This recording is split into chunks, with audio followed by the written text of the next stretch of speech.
مولا کی معرفت کا کام ہے۔ ہمارا پہلا جو وظیفہ ہے وہ یہ ہے کہ ہم اپنے زمانے کے امام کی معرفت پیدا کریں۔ اب آپ خود ہی دیکھ لیں کہ مولا کا ذکر ہی کتنا ہوتا ہے، یعنی ایک بہت بڑا المیہ جو ہے کہ جس کی ہم امت ہیں، جن کا صبح و شام ذکر ہونا چاہیے تھا، کتنا ہم دور ہیں، بہت کم ذکر ہوتا ہے۔ خود ہمارے پاس اس وقت دنیا کے جدید ترین وسائل ہیں۔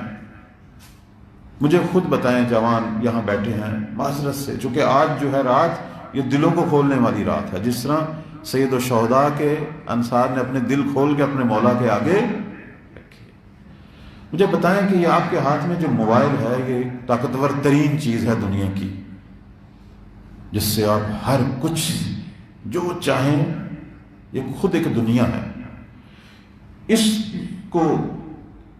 اس پر جو آپ جو جتنا بھی پورے دن میں کام کرتے ہیں، مولا کو کتنا ٹائم دیتے ہیں اس پر؟ خود مولا کی معرفت کا موضوع ہے نا۔ اپنے امام کو کتنے منٹ دیتے ہیں ہم ہر روز ان کی زندگی پر مطالعہ کرنے کے لیے، ان پر درس سننے کے لیے؟ آیا میں حاضر ہوں ہر روز 1 گھنٹہ اپنے زمانے کے امام کو دوں؟ کم از کم یہ نیت کر لیں، آج کی شب جو ہے اپنے مولا سے یہ عہد کر لیں۔ اگر زیادہ دیں تو بہت بڑی بات ہے کہ مولا پورے دن میں یہ موبائل 1 گھنٹہ آپ کا ہے۔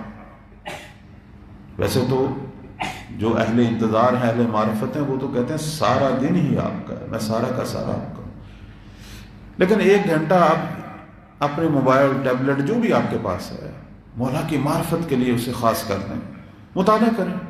اس پہ آپ لفظ امام مہدی لکھیں گے، اردو میں، انگلش میں، جس زبان میں، اس کے نیچے آرٹیکل آئیں گے، کتابیں آئیں گی، درس آئیں گے، سنیں، مولا کے بارے میں معلومات جمع کریں، چونکہ معرفت کی پہلی منزل یہی ہے۔ دیکھیں ہمیں کیوں عشق ہے مولا علی سے، کیوں عشق ہے سید الشہداء سے؟ چونکہ ان کی معرفت زیادہ ہے، ہم نے ان کے بارے میں زیادہ سنا، زیادہ پڑھا، اس لیے ان سے عشق ہے۔ عشق اور محبت سے پہلے ضروری ہے کہ اس کے بارے میں معلومات ہونا